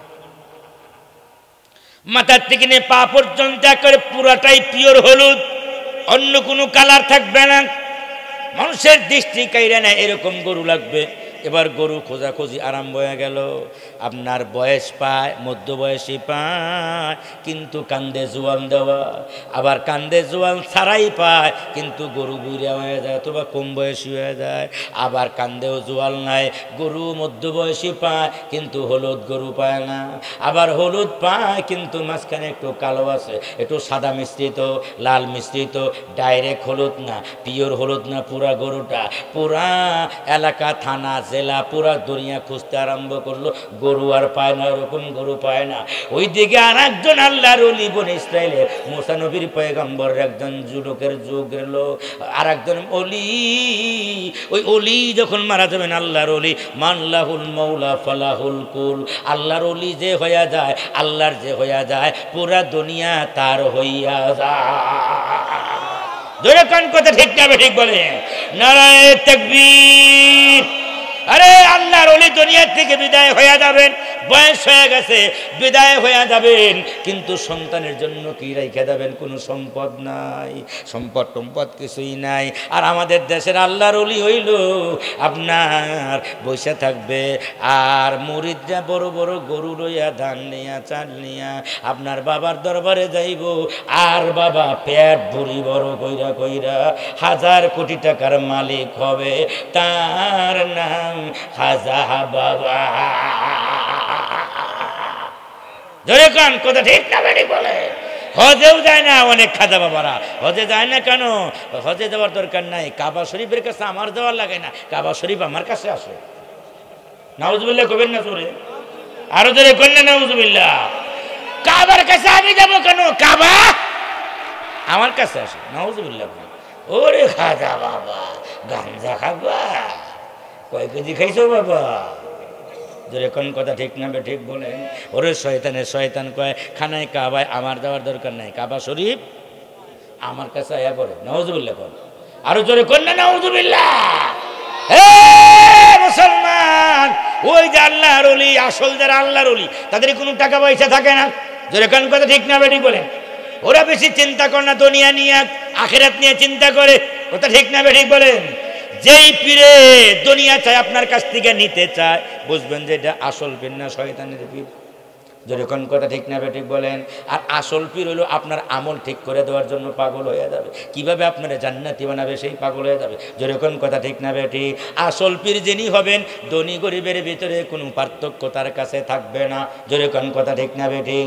আর নকল পীর যিনি হবেন, গরিব গেলে তার খবর রাখবে না, মুসাফাও করবে না। আর ধনী যদি গরু নিয়ে যায়, পীর বাবা তার ঘরে নিয়ে কাছে বসায়া খাওয়া। এরকম কথা ঠিক না ঠিক বলেন? আসল পীর ধনী গরিবের কোনো পার্থক্য? কষ্ট হইতেছে? আরে কিছু তিতা কথা শুনে যান না, তিতা কথা শুনলে ইমান পাকা হবে। আর তিতা কথা সব বক্তারা কই বেরো চায় না কেন? কয় না না, যদি তিতা কথা কই আগামী বছর যদি আবার দাওয়াত মত না দেয়, আগামী বছর কে করে মৃত্যুবন্ধুর দাওয়াত দিয়ে না, আজকে তো পাইছি নাই আমার। যেরকম কথা ঠিক না ঠিক বলেন? আসল পীর আর নকল পীরের পার্থক্য আপনাদেরকে বুঝাইলাম। ওই যে আল্লাহর ওলি দুনিয়া থেকে বিদায় হয়ে যাইতেছে, আপনাদের মনে কষ্ট হইতেছে, ঘটনা যে কত মজার পরে যায় সে বুঝবে। আল্লাহর ওলি বিদায় হয়ে যাইতেছে, বিদায় হয়ে যাচ্ছে। কি দিয়ে যাবেন সন্তান রে? স্ত্রী আছে আর একটা ছেলে আছে।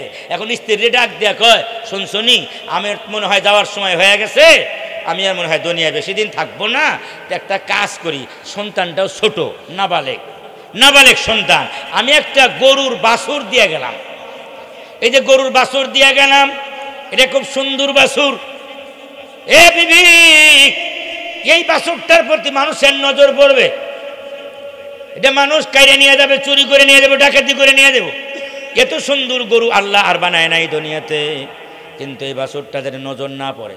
আমার সন্তানও ছোট, তুমি তো পর্দা করে ঘরের বাইরে যাও না, সন্তান যেহেতু নাবালেক, গরু দেখে রাখতে পারবে না, একটা কাজ করি, গরুটা নিয়ে অমুক জঙ্গলের ভিতরে ছাইরা দিয়া যাই, জঙ্গলের কাছে আমানত দিয়া যাব, আর জঙ্গলে বলে যাব এই গরু যেন পৃথিবীর কোনো মানুষ ধরতে না পারে। সুবহানাল্লাহ, আরো ধরে কন্যা সুবহানাল্লাহ। বাছুরটা নিয়ে জঙ্গলে ছাইরে দিয়ে গেছে। আল্লাহর ওলি দুনিয়ার থেকে বিদায় হয়ে চলে গেছে, কবরে চলে গেছে। ওই যে ছেলেটা আস্তে আস্তে, আল্লাহর ওলির ছেলে আস্তে আস্তে বড় হইতেছে, বড় হইতে হইতে যুবক হয়ে গেছে, কিন্তু টাকা পয়সা নাই। বাবা ছিল আল্লাহর ওলি, কিন্তু বাড়িতে টাকা পয়সা নাই। এবার জঙ্গলে জঙ্গলে কাঠ কাটে। কি কাটে? কাঠ কাটে। ওই কাঠ কাটার পরে বাজারে বিক্রি করে, বিক্রি করার পরে যা আয় হয় ওটা 3 ভাগ করে। কয় ভাগ? 3 ভাগ যা বিক্রি করে কাঠুরিয়া 3 ভাগ করে। 1 ভাগ নিজে খায়, মায়েরে নিয়ে খায়, 1 ভাগ আল্লাহ রাস্তায় দান কইরা দেয়, আর 1 ভাগ মা জনম দুঃখিনীর কাছে নিয়ে জমা রাখে। কার কাছে? মার কাছে নিয়ে জমা রাখে। আমরা কি মার কাছে রাখি না আরেকজনের কাছে রাখি? প্রধানমন্ত্রী না দিলে গুইতে পারবো। যেরকম কথা ঠিক না, ঠিক বলেন? হ্যাঁ, যুবক, ওই যে কাটুরি আল্লাহর ওলির সন্তান 3 ভাগ করে। 1 ভাগ খায়, মায়ের নিয়ে খায়, 1 ভাগ আল্লাহ রাস্তায় দান করে, আর 1 ভাগ মার কাছে জমা রাখে। ডেলির টাকা 3 ভাগ করে ফেলায়, প্রত্যেক দিনের টাকা। এভাবে করতে করতে আপনার আল্লাহর ওলির সন্তান যুবকটা, আপনার চেহারা একবারে বসকায়া গেছে, কাবু হয়ে গেছে, শরীরে শক্তি মুক্তি নাই, প্রতিদিন কাঠ কাটতে হয় তাকে। আপনার এভাবে করতে করতে একদিন তার মা ডাক দেয়া বলে, আব্বা গো, ও বাবা, ও ছেলে শোন, তোর বাবা ছিলেন একজন আল্লাহর ওলি, তুই তখন ছোট ছিলি, হয়তো তোর মনে নাই। তোর বাবা ছিল খাস আল্লাহর ওলি, তোর জন্য একটা গরুর বাচ্চা বাছুর ছেড়ে গেছে জঙ্গলের ভিতরে। অমুক জঙ্গলে গিয়া ইব্রাহিম, ইসহাক, ইয়াকুব, ইউসুফের খোদার নাম দিয়া কসম দিয়া বলবি, ওই গরু আইসা তোর হাতে ধরা দিবে। তোর বাবা কয়ে গেছে, আল্লাহর ওলিরা যা বলে তাদের জবান দিয়া মিথ্যা কথা বের হয় না। আল্লাহ আল্লাহর ওলিদের পাশে আছে। জোরে কোন কথা ঠিক না বেটি? আলা ইন্না আউলিয়া আল্লাহি লা খাউফুন আলাইহিম ওয়ালা হুম ইয়াহজানুন। আল্লাহর ওলিদের কোনো ভয় নাই, কোনো চিন্তা নাই, যদি আল্লাহর ওলি হয়, শয়তান ওলি যদি না হয়। কথা ঠিক না ঠিক বলেন? ওই যে সন্তান জঙ্গলে চলে গেছে, জঙ্গলে গিয়া কয়, আল্লাহ, ইব্রাহিম পয়গম্বর, ইসমাইল পয়গম্বর, ইসহাক পয়গম্বর, আপনার ইয়াকুব পয়গম্বর, ইউসুফ পয়গম্বরের নামের ওসিলা দিয়ে আল্লাহ তোমার কাছে চাইলাম, আমার বাবা যেই গাভীটা ছাইরে গেছে, যেই আপনার বাচ্চাটা জঙ্গলে ছাইরে গেছে, ওই বাচ্চাটা আল্লাহ আমারে ফেরত দিয়া দাও। বলতে দেরি নাই, বলার সাথে সাথে ওই জঙ্গলের গাভীটা, কত হাজার হাজার মানুষ চেষ্টা করছে তারা ধরার জন্য, পারে না। কিন্তু ওই গাভীটা ওই আল্লাহর ওলির সামনে এসে দাঁড়ায় গেছে। আল্লাহর ওলি কয়, আয় আয় আয়, তোর কানটা আমার হাতের ভিতরে, কাঠটা আমার হাতের ভিতরে ধরা দে। কানটা এসে ধরা দিছে, কাঁদে না, সন্তানের কাছে দিয়া দিছে। এবার কান ধইরা বাচ্চাটারে বাড়িতে নিয়ে আসছে। এবার মার কাছে নিয়ে গরু পালে আর কাঠ কাটে। একদিন মা ডাক দেয়া বলে, বাবা, ও বাবা, তোর শরীর ভেঙ্গে যাইতেছে, আর কত কষ্ট করবি, তোর কষ্ট আমি মা জনম দুঃখিনী সহ্য করতে পারি না। বাবারে, এই গরুটা নিয়ে, বাছুরটা নিয়ে তুই বাজারে বিক্রি করে দে, আয় যা হবে, একটু কিছুদিন আরামের সাথে থাক, কাজ করার দরকার নাই, তোর শরীর একেবারে ভেঙ্গে যাইতেছে। বাবা কয় টাকা বেচবি জানোস নি? কয় কত চাবো মা?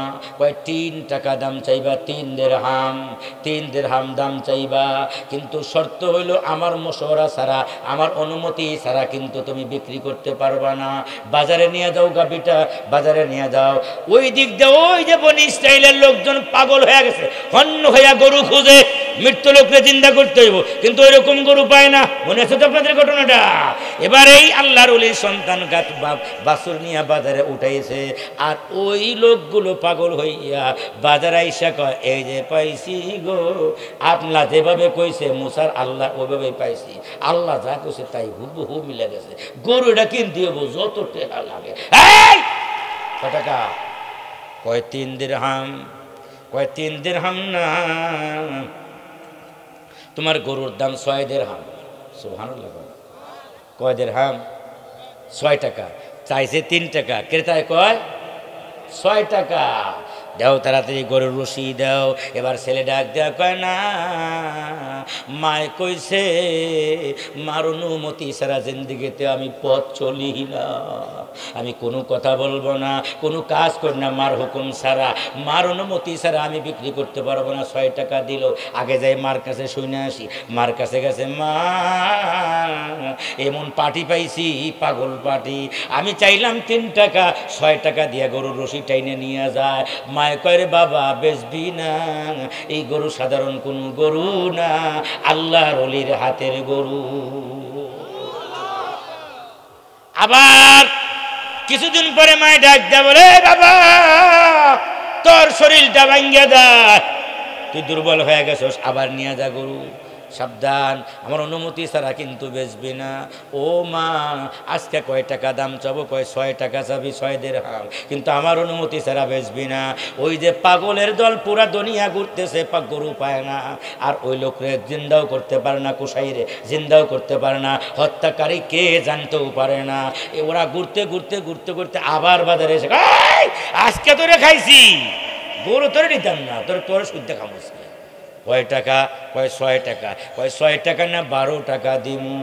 ছেলে কয় 12 কেন? 12 লাখ দিলেও কাম হবে না, আমি আমার মার হুকুম ছাড়া এক কদম নড়ি না, এক কদম চলাফেরা করি না, মার হুকুম ছাড়া আমি কোনো কাজ করি না। ওরে যুব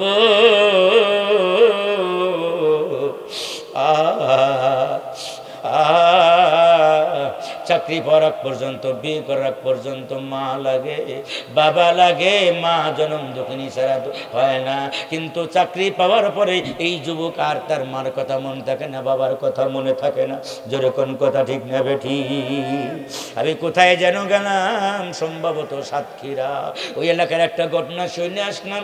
এক যুবক, গরিব বাপ গরিব মা, বাবা মানুষের বাড়ি কামলা দেয়, আর মা অন্যের বাড়ি জিয়ের কাজ করে, বুয়ার কাজ করে। ছেলেটা আস্তে আস্তে পড়তে পড়তে 5 পর্যন্ত পড়ছে। 5 পর্যন্ত পড়ার পরে ভালো রেজাল্ট করছে, আপনার বৃত্তি পাইছে। একদিন আইসা বাবারে ডাক দেয়া বলে, আব্বা আমি বৃত্তি পাইছি, হাই স্কুলে ভর্তি হওয়া লাগবে। ও বাবা টাকা পয়সার ব্যবস্থা করেন। বাবা ক্ষেত নিরায়, আপনার ক্ষেতের ভিতরে ক্ষেত নিরায়। বাবা ডাক দেয়া বলে, বাবা গো আমি গরিব বাবা, হাই স্কুলে পড়ানোর মতো ক্ষমতা আমার নাই রে বাবা, তুই আমার সাথে কামলা দিবি, দুইজন মিলে কাজ করলে সংসারে বরকত হবে, টাকা পয়সায় রোজগার বেশি হবে। আমাদের পক্ষে তোরে পড়ান সম্ভব না রে বাবা, আগামীকাল থেকে কামলা দিবি। এবার ছেলেটা আপনার কানতে কানতে বাড়িতে গিয়া প্রতিদিন মা মা মা বলে ডাক দেয়। আজকে আর বাড়িতে ঢুকে না, মা বলে ডাক দেয় না। বাড়ির পিছনে, ঘরের পেছনের বেড়া দইরা বুকটা বেড়ার সাথে লাগাই দিয়া ফুফায়া ফুফায়া কান্দে। মা সন্তানের আওয়াজ পাইছে, কান্নার আওয়াজ, মা সন্তানের কান্নার আওয়াজ। দুনিয়ার সন্তান যদি বিপদে পড়ে যায়, পশু পাখি জানার আগে আগে জানে মা। বিদেশেও যদি সন্তান কোনো বিপদে পড়ে যায়, মার কলিজার ভিতরে একটা পার মারে, মোবাইলে মোবাইলে কথা বলে, কোনো তার নাই, একজনের কথা শুনতেছে, কত দূর থেকে শোনা যায়। আল্লাহ সন্তান আর মার ভিতরে একটা কুদরতি গোপন তার লাগাইছে। যত দূরেই সন্তান বিপদে পড়ুক না কেন, সাথে সাথে মার কলিজার ভিতরে একটা আঘাত লেগে যায়। মা বুঝা বানায় আমার সন্তান মনে হয় বিপদে পড়ে গেছে। মা কান্না আরম্ভ করে আমার যেন কেমন কেমন লাগে। মা ঘর থেকে দৌড়া বের হয়ে আইসেন, সন্তানকে বুকের সাথে লাগাইয়া ধইরা, আয় আয় আয় আয় রে বাবা, আয় বাবা। কেন কান্দো? কান্নার কোনো কারণ কি? প্রতিদিন স্কুল থেকে আইসা তুমি বাচ্চা আজকে দেখি তুমি কান্দো, কেন কান্দো? মাগো খেতে গেলাম, আব্বার কাছে বললাম হাই স্কুলে ভর্তি হওয়া লাগবে, আমি বৃত্তি পাইছি। আব্বা বলল টাকা নাই হাই স্কুলে ভর্তি করার মতো, কামলা দিতে বলল। ও মা, এত ভালো ছাত্র হওয়ার পরেও যদি আমি লেখাপড়া না করি কেমনে তোমার সুখ এনে দিব? মাগো ওই জন্য আমি কান্দি, কেমনে ভর্তি হব? মা ডাক দেয়া বলে, আয় বাবা আয় আয়, তোর কানতে হবে না, কানতে হবে না। আমি ডিম বেচা তরকারি বেচা টাকাগুলো জমায়া জমায়া প্রয়োজন পরে আমি জন্ম দুঃখিনী মা গোপনে গোপনে হাসপাতালে গিয়ে রক্ত বিক্রি করে আনে তোর আমি পড়াবো, মানুষের মতো মানুষ বানাবো। এরপরে আমি মা দুনিয়ার থেকে বিদায় হয়ে যাব। ছেলেটা আস্তে আস্তে 6, 7, 8, 9, 10 পর্যন্ত চলে গেছে। একদিন কানতে কানতে আপনার বাবার কাছে গিয়া মাঠে গিয়া বলে, আব্বা ফর্ম ফিল আপ করতে হবে ম্যাট্রিকে। ও আব্বা 1000 টাকা লাগবে ফর্ম ফিল আপ করার জন্য। বাবা ডাক দেয়া বলে, আব্বা এত টাকা আমি বাবা গরিব মানুষ কোথায় পাবো? কামলা দিয়ে সামান্য কিছু টাকা গোছাইছে, 300, 400, 500 টাকা, এটা আছে 8 টাকা নাই। অনেক দিনের আগের ঘটনা। ও নারকুনার মুসলমানেরা, এবার ছেলেটা কানতে কানতে আবার বাড়িতে চলে আসছে। আরে ফোফায়া ফোফায়া বেড়া ধরে ধরে কান্দে, মা জনম দুঃখিনী। আবার বের হয়ে আসছে, আইসা বুকের সাথে লাগাইয়া বাড়িতে নিয়ে ভাত খাওয়াইয়া কয়, বাবা কেন কান্দো? ওগো মা, আমার 10 বছরের লেখাপড়া মাটি হয়ে গেল মা। কেমনে তোমার মাটি হয়ে গেল? হাই স্কুলে স্যাররা বলছে ফর্ম ফিল আপ করতে হবে, ফর্ম ফিল আপ না করলে পরীক্ষা দেওয়া যাবে না। আমার 10 বছরের লেখাপড়া মাটি। মা ছেলের মাথার মধ্যে হাত বুলায় দেয়ার কয়, বাবা রে কান্দিস না রে বাবা, আমি জনম দুঃখিনী মা, যতদিন বেঁচে আছি তোর কোনো অভাব হবে না। সঙ্গে সঙ্গে উপরে চলে গেছেন, মাচার উপরে উঠে মাটির একটা ব্যাগ নিয়ে আসছে, কয় বিসমিল্লাহ বলে একটা বাড়ি দে। বাড়ি দেওয়ার সাথে সাথে গুনতে গুনতে 1000 টাকার বেশি হয়ে গেছে। 4 আনা 8 আনা পয়সাগুলো আস্তে আস্তে আপনার 1000 টাকা হয়ে গেছে। এবার মা বাবা ছেলের মাথায় হাত বুলা দিয়ে কয়, যা বাবা পরীক্ষা দে। পরীক্ষা দিয়ে কয়েকটা লিটার পাইছে। এবার ছেলেটা চিন্তা করে, এখন আমার বাবার পক্ষে আর কলেজে লেখাপড়া করানো সম্ভব না, একটা কাজ করি, একটা প্রাইভেট চাকরি নিয়ে নিজেও নিজের লেখাপড়া করে যাব, চালাইয়া যাব, আর প্রতি মাসে কিছু কিছু করে টাকা আমি ওই বাড়িতে পাঠাবো। আমার বুড়া বাবা রে আর মানুষের বাড়ি কামলা দিতে দিব না, আমার বুড়ি মা রে আর মানুষের বাড়ি কাজ করতে দিব না। বড় আশা নিয়ে একটা প্রাইভেট কোম্পানিতে চাকরি নিছে।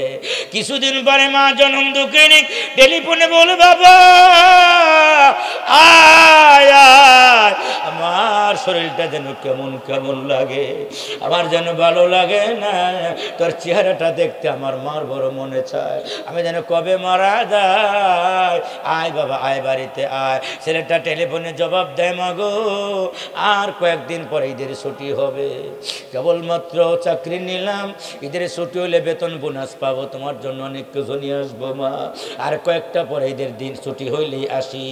ঈদের ছুটি হয়ে গেছে।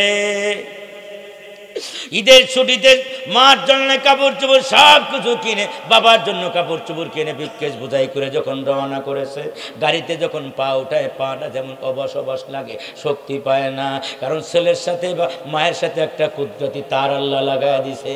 গাড়ির থেকে নাইমে দেখে গ্রামের ভিতরে মাঠের ভিতরে আপনার অনেক মানুষ একটা লাশ নিয়ে গোরস্থানের দিকে যায়, মনটা আরো নরম হয়ে গেছে, কলিজাটার ভিতরে পার মারছেন না জানি কে হবে। ব্রিফকেস নিয়ে দৌড়া গোরস্থানের কাছে কাছাকাছি যখন চলে গেছে, দেখে আর ছোট বউ পিছন পিছন মা মা করে ছোট্ট না বলে বোনটা কাঁদে আর মার পিছন পিছন দৌড়া। যুবক ব্রিফকেস নিয়ে গুরুস্থানে গিয়া মার কবরের কাছে গিয়া মার কাপনের আপনার মুখটা খুলে দিয়া একটা চিৎকার দিয়া বলে মাগো ও মা, আমি আমার পড়াশোনার জামানায় দেখেছি তোমার কোনো কাপড় ছিল না, একটা কাপড় তালি দিয়া দিয়া কত বছর তুমি ঈদ পালন করছো, তোমার কোনো ভালো ছায়া ছিল না, ব্লাউজ ছিল না। মাগো একটা বারের জন্য শেষবারের মতো তাকাও, আমি তোমার জন্য কত স্বর্ণের গয়না নিয়ে আসছি, কত ছায়া ব্লাউজ, কত দামি দামি শাড়ি নিয়ে আসছি মা, তোমার ছেলের এই সম্পদ কে দেখবে? ওরে যুবক, চাকরি পেয়ে গেলে আর 3 কথার সাথী, বউ পেয়ে গেলে বিয়ে করার সাথে সাথে আর বাপ মার কথা মনে থাকে না। কিন্তু ওই যুবক মার হুকুম ছাড়া এক চুলো দিক সেদিক যায় না। নারায়ে তাকবীর, নারায়ে তাকবীর। আমি কি ঘটনাটা আপনাদের সামনে একটু শেষ করব কিনা শুনবেন? আপনারা শুনবেন। কারা কারা সই না কানতে কানতে বাড়ি যেতেছে না তো টান। নারায়ে তাকবীর। কোরআন সুন্নাহর আলো, কোরআন সুন্নাহর আলো। নারায়ে তাকবীর। আলিফ লাম মিম যালিকাল কিতাবু লা রাইবা ফি। আল্লাহ কয় এমন কিতাব যেই কিতাবের ভিতরে কোনো সন্দেহ নাই, আমি মুত্তাকিনদের জন্য হেদায়েত হিসাবে আমি নাযিল করলাম এই কিতাব কোরআনে কারীম। আমি আল্লাহ নাযিল করলাম। মুত্তাকিন কারা কারা? 5টা কাজ যদি আপনি দুনিয়া থেকে কইরা যাইতে পারেন, আপনি কবরে নামতে দেরি, আপনার কবর জান্নাতের বাগান বানাইতে মহান আল্লাহর দেরি হবে না। এটা আমার কথা না, আল্লাহ কোরআনে বলেছেন। মুত্তাকিন আবার কারা? আল্লাহ কয় আল্লাযীনা ইউমিনুনা বিল গায়ব, যারা গায়েবের প্রতি বিশ্বাস স্থাপন করে। কবরে আযাব হবে দেখি নাই তারপরও বিশ্বাস করে, হিসাব কিতাব হবে, হাসরে ময়দান হবে, মিজানের পাল্লা হবে, পুলসিরাত হবে, আপনার এগুলো দেখি নাই তারপরও বিশ্বাস করে। এর নাম হলো ঈমান। এর নাম কি? যারা গায়েবের প্রতি ঈমান আনে তারা হলো ঈমানদার, যারা গায়েব মানে না তারা ঈমানদার না। অনেক মানুষ আছে তারা কয় কবরে গেলে আযাব দেখা যায় না, এটা ভুয়া কথা। যারা মানে না আপনার তারা ঈমানদারও না। জোরে কোন কথা ঠিক না বেটি? এ মুসলমান 2 নম্বর হইল ওয়া ইউকিমুনাস সালাহ, যারা নামাজ কায়েম করে। কি করে? নামাজ যারা কায়েম করে। কায়েম করার 2 অর্থ মুফাসসিরিনে কেরাম বলেন। নামাজ কায়েম করার অর্থ কি? নামাজ পড়ার কথা কয় নাই, নামাজ কায়েম করার কথা কইছে। নামাজ কায়েম করার অর্থ হইল ইউকিমুনাস সালাতা বিশরতিহা, নামাজ আদায় করে। নামাজের যত ফরজ আছে, ওয়াজিব আছে, সুন্নত আছে, মুস্তাহাব আছে, এগুলো খেয়াল করে করে নামাজ পড়ে, একটাও ছেড়ে দেয় না। মুস্তাহাবও ছাড়ে না, সুন্নতও ছাড়ে না। তাদিলে আরকান ধীরে স্থিরভাবে নামাজ আদায় করে, তাড়াহুড়া নামাজে করে না। তাদিলে আরকান যারা ঠিক মতো পালন করে তারা হলো নামাজ কায়েম করে। আল্লাহ রাসূল কয় ও সাহাবী, জানোনি দুনিয়ার সবচাইতে বড় খারাপ চোরকে? মগা চোর, খারাপ চোর, ভয়ঙ্কর চোরকে? সাহাবীরা এক একজন এক একভাবে ব্যাখ্যা দিলেন। আল্লাহর নবী কয় না, সবচাইতে বড় চোর হইল নামাজ চোর। কি চোর? কি চোর? সাহাবীরা কয় হুজুর নামাজ আবার চুরি করে কেমনে? নামাজ আবার চুরি করে কেমনে? দেখেন আল্লাহ রাসূল কি উদাহরণ দেয়। আল্লাহ রাসূল কয় কাল মিন কাদিকি ফিল মিনকার, বলে মোরগের ঠোঁটের মতো। কিসের মতো? মোরগের, মোরগ মুরগির ঠোঁটের মতো। মোরগ মুরগি আছেন আপনাদের? মোরগ মুরগির ঠোঁটের মতো। মোরগ মুরগির সামনে দেখবেন আপনি খুদ দিবেন, দাম দিবেন, খেয়াল করে আমার দিকে তাকান, অনেক কিছু শিখতে পারবেন বয়ান থেকে। মোরগ মুরগির সামনে দান দিবেন আর খুদ দিবেন, দেখবেন যে সেকেন্ডে সেকেন্ডে, এক সেকেন্ডে কতবার শুধু সে আপনার বারবার ঠোকর মারতেছে। যেরকম কথা ঠিক না ঠিক বলেন? আল্লাহ রসুল কয় মোরগের মতো যে রুকু সেজদা দেয় সে হলো দুনিয়ার সবচাইতে নিকৃষ্ট নামাজ, সবচেয়ে বড় চোর, নিকৃষ্ট চোর। এখন আমাদের দেশে এরকম মুসল্লি আছে নি, নামাজে ডুইকা করে খালি এক সেকেন্ডে, এক মিনিটে তার 10 টাকা শেষ। যেরকম কথা ঠিক না ঠিক বলেন? সুবহান রাব্বিয়াল আলা, সুবহান রাব্বিয়াল আলা, সুবহান রাব্বিয়াল আলা 3 বার তো কমসে কম কইতে হইব। 3 বার কইলেও তো 1 মিনিট সময় দরকার। কথা ঠিক না ঠিক বলেন? 1 মিনিট সময় দরকার, আধা মিনিট সময় দরকার। তারপরে আবার যাবে, আবার 2 সেজদার মাঝখানে বসবে, আপনার রুকুতে যাবে, এত তসবিহ পড়বে, তো 1 মিনিটে তার নামাজ হয়ে গেল কেমনি? সোজা হইয়া বসে না, সোজা হইয়া দাঁড়ায় না, তার নামাজ হয় না, বিশ্ব নামাজ চোর। যেরকম কথা ঠিক না বেটি? তাড়াহুড়া করব না, 10 রাকাত না পড়া, সব রাতে 100 রাকাত নামাজ না পড়া, 10 রাকাত সুন্দর করে রুকু সেজদা দিয়া ধীরে স্থির ভাবে নামাজ পড়া আল্লাহর কাছে বেশি দামি। সুবহানাল্লাহ। আল্লাহ সংখ্যা দেখবে না, কার নামাজ কত সুন্দর এটা দেখবে আল্লাহ। সুন্দর করে নামাজ পড়েন, রুকু সেজদা সুন্দর করে দেন, লম্বা লম্বা রুকু, লম্বা লম্বা সেজদা দেন, তাড়াহুড়া করবেন না নামাজে, ইনশাআল্লাহ বলেন। এটা হলো নামাজ কায়েম করা। 2 নম্বর হইল হুজুরে কলবের সাথে নামাজ পড়া, ইখলাসের সাথে নামাজ পড়া, খুশুর সাথে নামাজ পড়া, এটা হলো নামাজ কায়েম করা। 3 নম্বর হইল ওয়া মিম্মা রাযাকনাহুম ইউনফিকুন। যারা আমি আল্লাহ যেই নিয়ামত তাদেরকে দান করেছি, যে রিজিক তাদেরকে দিছি, যেই সম্পদ তাদেরকে দিছি, ওই সম্পদের ভিতর থেকে তারা আপনার আল্লাহর রাস্তায়, আমার রাস্তায় দান করে দেয়। এটা আবার 2 প্রকার, একটা হলো ফরজ দান আর একটা হলো নফল দান। ফরজ দান হলো যাকাত। ফরজ দান কি? যাকাত। বিভিন্ন ওয়াজ আপনারা শুনেন, আজকের মতো পাবেন না, একটু শুনে দেন গা, গেলেন তো ঠকে গেলেন গা। ফরজ দান আবার কি? ফরজ দান হলো যাকাত। যাকাত কার উপরে ফরজ আমরা জানতেন না? 5 তলা বাড়ির মালিক, হ্যাঁ, 5 লাখ 10 লাখ 20 লাখ টাকা ব্যাংকে আছে তার, চাচা যাকাত দিবেন না? হুজুর আমার কি যাকাত ফরজ নাকি? আমি যাকাত খাওয়ার যোগ্য? নাউজুবিল্লাহ। কোন যাকাত কার উপরে ফরজ? খেয়াল করে শুনবেন, কার উপরে ফরজ? যার কাছে 52.5 ভরি রূপা অথবা এই পরিমাণ সম পরিমাণ টাকা যার কাছে আছে, তার উপরে যাকাত ফরজ। এখন রূপার ভরি কত জানেন কেউ? রূপার ভরি কত এখন? 1,500 ধরেন, 1,500। তাহলে 52 ভরি রে 1,500 দিয়ে পূরণ করলে কত হবে? মোটামুটি 80,000। কত? 80,000 ধরেন আনুমানিক।